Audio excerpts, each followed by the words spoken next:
Hiya, I want to talk to you about the temperature checks they're doing with the temperature guns, and I want to read you a post which was on Solutions Empowerment, but I do not know where it was reposted from. And there's a couple of things to think about. The very act of pointing a gun at someone's head and normalizing that, particularly towards, well, anyone's head, but particularly the children, it has to have an effect on you at an energetic level, and it's terribly wrong. But there's also other things to think about too, particularly with regard to your pineal gland, which is vitally important and something which is under constant attack and has been for a long time, because it's the bridge, if you will, or the gateway is probably a better one, to the higher energy realms, the spirit worlds. Anyway, let me read you this, and this is from an Australian nurse.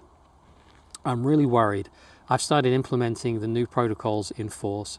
One of my new tasks is taking and recording each person's temperature. I aim for the center of their forehead with my thermometer-shaped gun. I pull the trigger, wait for the beep, and record the temperature. I always apologize to the person before proceeding.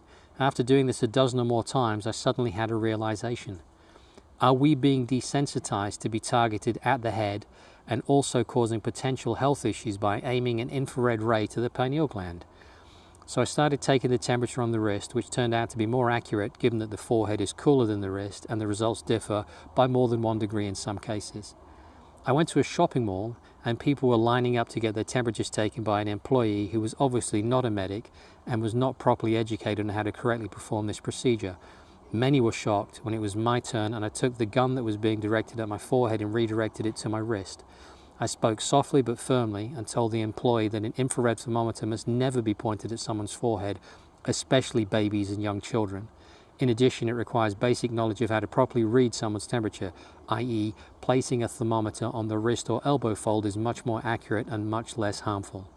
It was very disturbing to me to observe children getting used to seeing an object the shape of a gun aiming at the forehead and without any negative reaction from the adults as if this was normal and acceptable. As a medical professional, I refused to directly target the pineal gland, which is located directly in the center of the forehead with an infrared ray. However, most people agree to go through this several times a day.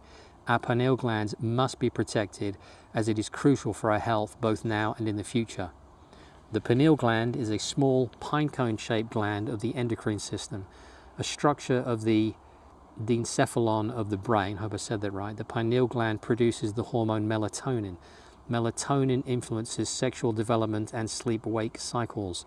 And if you remember from another video I did, melatonin is one of the strongest, if not the strongest antioxidant. It's absolutely critical for your body's health. The pineal gland is composed of cells called pinealocytes and cells of the nervous system called glial cells. The pineal gland connects the endocrine system with the nervous system, and it converts nerve signals from the sympathetic system of the peripheral nervous system into hormone signals. Over time, calcium deposits build up in the pineal, and its accumulation can lead to calcification in the elderly. Function. The pineal gland is involved in several functions of the body, including secretion of the hormone melatonin, regulation of endocrine functions, conversion of nervous system signals to endocrine signals, causes sleepiness, influences sexual development, influences immune system function, antioxidant activity. Ask yourself, is it ever wise to aim an infrared laser light at the pineal gland?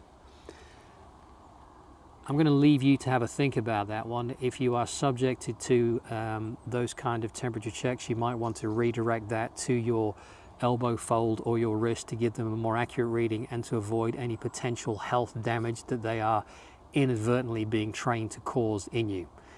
You guys are amazing. It's always a pleasure to talk to you, and I'll see you in the next episode. Take care. Bye-bye.